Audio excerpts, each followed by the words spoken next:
Good morning to all of you students. My name is Amit Verma from Mechanical Department. The today's the आज हम सब जो subject name is workshop technology one from third semester. The chapter name is welding and the topic of today is arc welding. What is arc welding? आपको मैंने पहले भी समझाया arc welding, आज फिर से बता देता हूँ. कल भी मैंने बताया था कि what is arc welding. Arc welding आज थोड़ी सी मैं डिटेल में थोड़ा समझाऊंगा कि आर्क वेल्डिंग होती क्या है.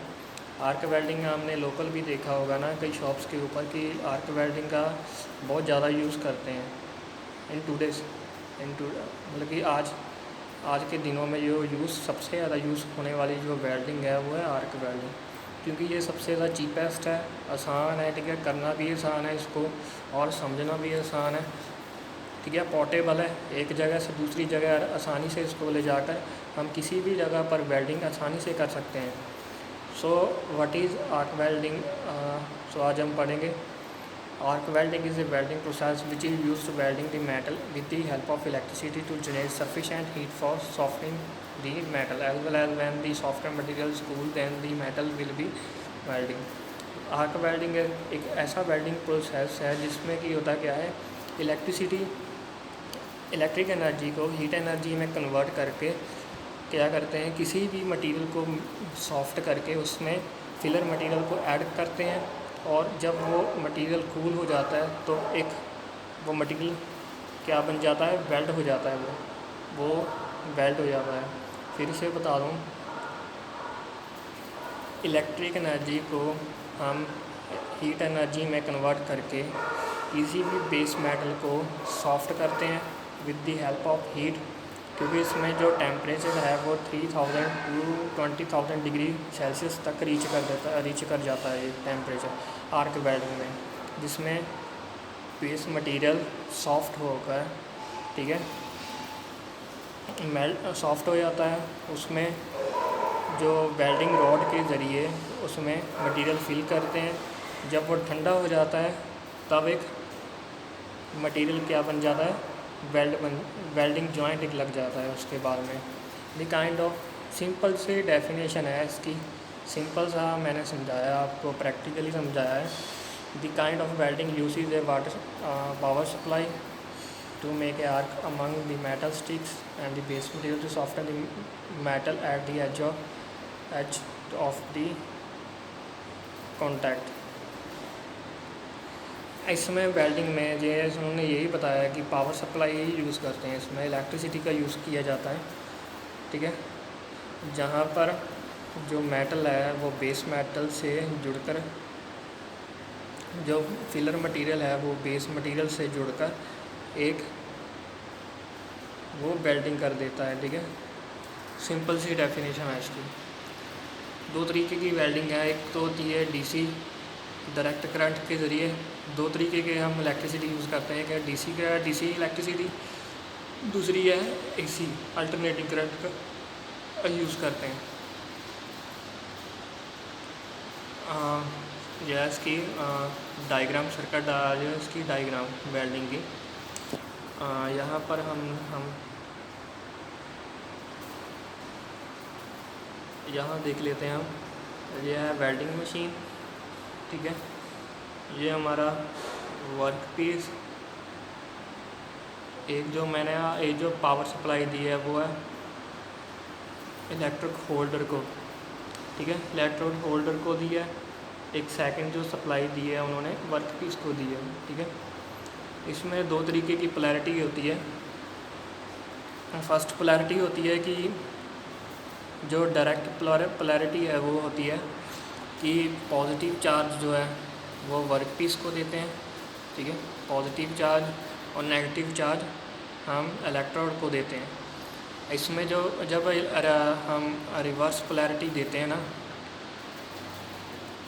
उसमें नेगेटिव चार्ज वर्क पीस को और पॉजिटिव चार्ज हम होल्डर को देते हैं. ठीक है, ये तो हो गया इसका बेसिक. ठीक है, एसी करंट का. आगे अल्टरनेटिंग करंट. अल्टरनेटिव करंट हम घरों में भी यूज़ करते हैं, इंडस्ट्रीज़ में, बिल्डिंग्स में, सभी जगह अल्टरनेटिव करंट यूज़ करते हैं। एसी और डीसी वेल्डिंग में फ़र्क सिर्फ इतना ही है, क्योंकि एसी वेल्डिंग बहुत ज़्यादा चीपेस्ट है और डीसी इतनी चीपेस्ट वेल्डिंग नहीं है as compare to AC welding, जिसमें एसी वेल्डिंग में होता क्या है, ज़्यादा करंट यूज़ करते हैं और डीसी में कम करंट का यूज़ किया जाता है। ठीक है,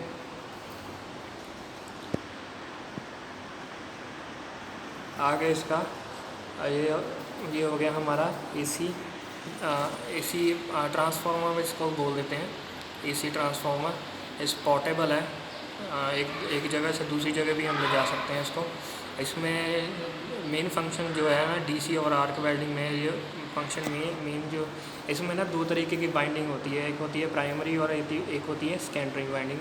जिस प्राइमरी बाइंडिंग में जब हम पावर सप्लाई करते हैं ना, उसमें ट्रांसफार्मर जो है ना वो सेकेंडरी वाइंडिंग तक पहुंचने तक करंट वोल्टेज को ड्रॉप कर देता है, वोल्टेज कम हो जाती है, जिसमें वोल्टेज रह जाती है 45 to 85 वोल्टेज, और करंट रीच कर जाता है हमारा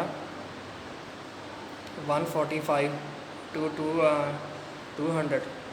ठीक है, करंट वहाँ तक इतना पहुँच जाता है, जिसमें क्या है, वेल्डिंग रॉड में हीट प्रोड्यूस ज़्यादा, क्योंकि जब ज़्यादा करंट किसी भी मेटल में फ़्लो करता है ना, तब होता क्या है, उसमें जो फ़्लो करने वाले इलेक्ट्रॉन्स हैं ना आपस में कोलाइड करते हैं, जिससे हीट प्रोड्यूस होती है।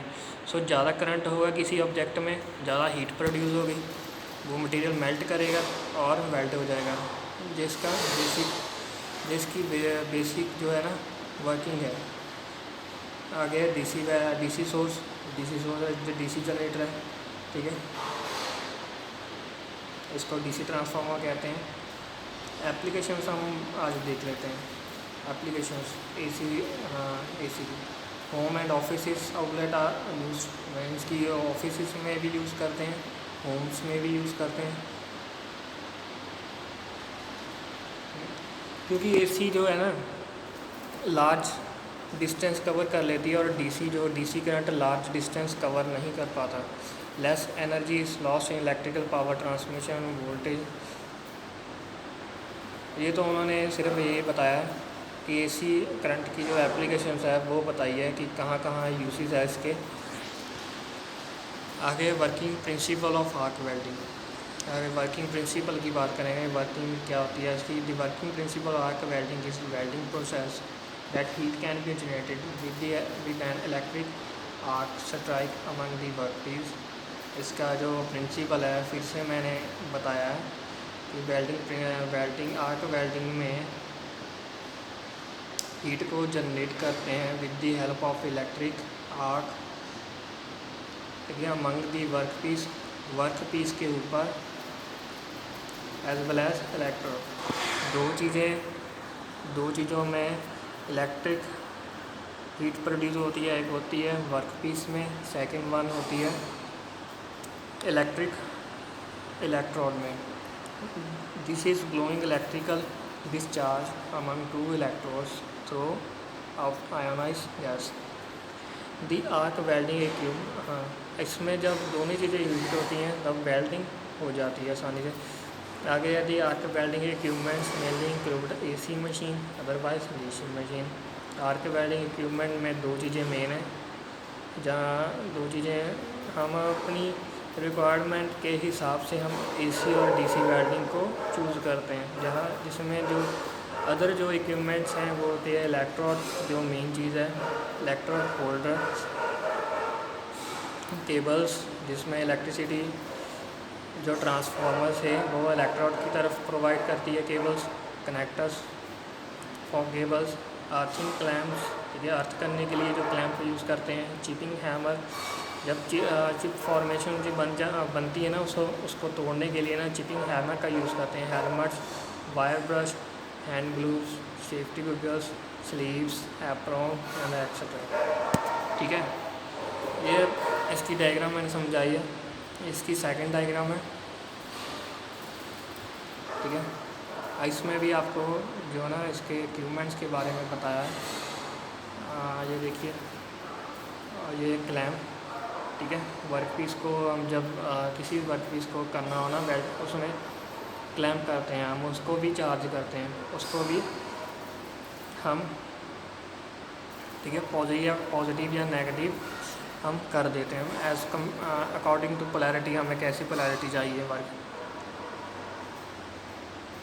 चिपिंग हैमर है, ठीक है, वायर ब्रश है, ठीक है, ये केबल्स हैं जो है यहाँ से यहाँ इलेक्ट्रिसिटी प्रोवाइड कर रही हैं, ठीक है। ये क्या है, ट्रांसफार्मर। आगे हम सर्किट डायग्राम है। सर्किट डायग्राम में मैंने ये बताया कि जब ट्रांसफार्मर है इसका,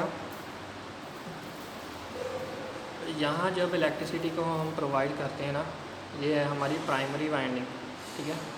जब इलेक्ट्रिसिटी यहाँ से होकर यहाँ सेकेंडरी वाइंडिंग में पहुँचती है ना, तो होता क्या है, वोल्टेज हमारी ड्रॉप हो जाती है और जो करंट है ना, करंट आई वो इंक्रीज़ हो जाता है, जिसमें हम आगे उसको करंट को यूज़ करते हैं। This is the basic rules of arc welding, ठीक है। कोई भी आपको प्रॉब्लम हो इसमें, कोई भी डाउट्स हो, आप मुझे यहाँ यूट्यूब में कमेंट्स कर सकते हैं इस चैनल में। और थैंक यू बच्चों।